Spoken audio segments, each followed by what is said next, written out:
Hi class, welcome to week 7 of History 1302. This week we are going to look at the Vietnam Veterans Memorial here in Washington, D.C., which actually has 3 parts to it. We will visit all 3 of the parts.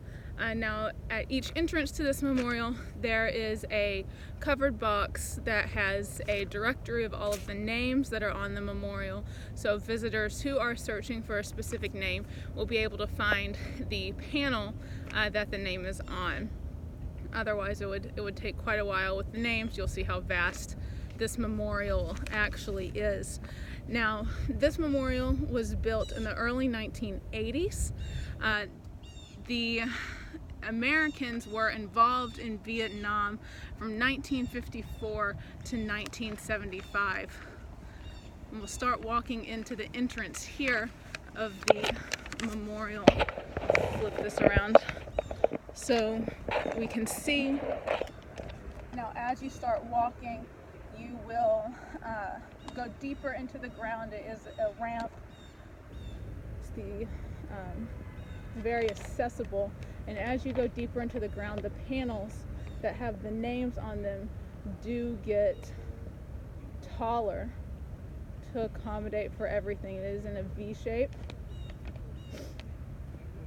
and hopefully you will be able to see as you come up close. You are easily able to see a reflection in the wall. This was done on purpose in order to give the living visitors a connection with those that died in the war. Now, this monument, when it was designed,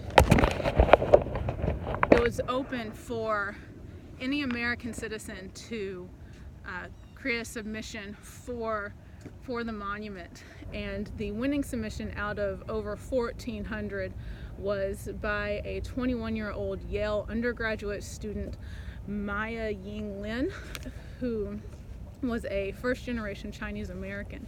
When she created this, or when she designed this, she said that she wanted to, quote, make a journey that would make you experience death, and where you'd have to be an observer, where you could never really fully be with the dead.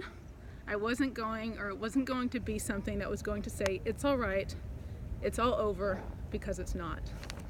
So I'll flip you around again, or you can go through. You can see how tall it is, and you can see the reflection on the wall of the people that are walking behind me. Now, on this wall, you can see as we get deeper into it, it's a very, very long wall, and it's filled with names all the way. There are over 58,000 names on the wall. There are, to be exact, 58,320 names on this wall, one for each service member that was killed or missing in action in Vietnam.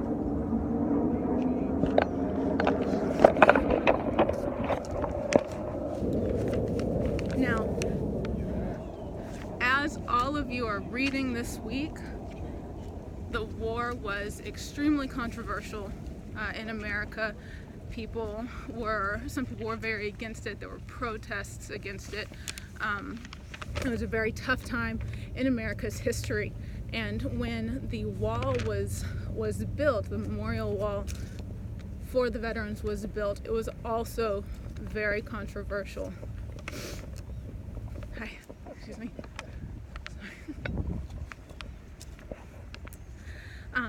Some Vietnam veterans saw this wall as very shameful. They saw it as a black scar in a hole, hidden as if out of shame. And you can see behind me how it does get a lot lower. It is in the ground.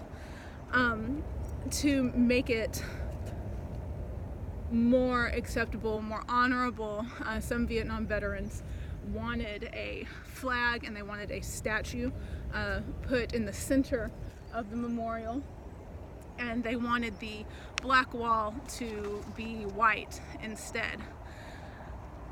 As a compromise, they decided, the Park Service decided to leave the wall black. And we are coming up now to the second part of the Vietnam Veterans Memorial, which was done as a compromise. And it is a statue of the 3 soldiers. This was added in 1984, 2 years after the wall was built.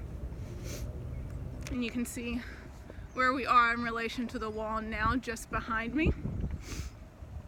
And we have the statue of the 3 soldiers. Now, like I said, this was added to the side 2 years after the war, and this is here to represent the diversity of the soldiers that were in the war. And it's really sunny today, so it's a bit difficult to see. But there are 3 different soldiers here. There's a Latino American, an African American, and a white American soldier depicted here. This is one of the first full wars where our military was integrated. Of course, it was integrated after World War II, 1948 with the executive order, I believe it was 9066. But that was here for that, and we'll move on to the third part of the Vietnam Memorial over here. Now, off to the side, we won't visit it because it's a bit of a distance. There is an in memoriam plaque that was added for the Vietnam Memorial, which is not dedicated to those that died or were MIA in the war itself, but is dedicated to those who have lost their lives due to the war. And those would be soldiers that suffered from PTSD, that had issues with addiction later in life due to the trauma that they suffered in the war, those that had Hodgkin's disease or Parkinson's disease, that had difficulties due to exposure from Agent Orange, cancer, etc. So that is here because, as we know, that when a war is over, when the concessions are made, that does not necessarily mean that the effects of the war are gone. Now, coming up here, I'll turn around so you guys can see, there is, oh, my head's in the way. There's the statue here to the side. This is the Vietnam Women's Memorial. You can see it coming up here, and someone has laid some flowers out of respect. Oftentimes you will see flowers or tokens in the wall, and those are all collected and cataloged by the Smithsonian.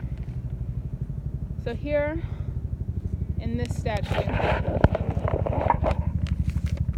for the Vietnam Women's Memorial, we have 2 women here and 1 male soldier. Of course, all women that were in the war were volunteers. Women are not drafted. But this was dedicated in 1993 and dedicated to the 11,000 American women that volunteered for the war, took on roles such as nurses. You've got 2 women and a man, like I said. One woman is cradling the wounded soldier. She has a rag on his chest, and he has a rag over his eyes, and another woman is calling for help. So, in my opinion, the Vietnam Veterans Memorial is one of, if not the most powerful of the memorials here in Washington, D.C. If you ever get a chance to come, you definitely should. Now, this week, going into the assignments that you guys have, it's week 7. You have Journal 2 that needs to be submitted this week. Please make sure that you read the requirements. It's the same as Journal 1, except you need to look at the time periods and the chapters that it does cover. You have your discussion that you need to post along with your response and your weekly quiz. Next week is the final week of the course, so you are almost there, and next week you will have your final exam that you will have to submit, so please get ready for that.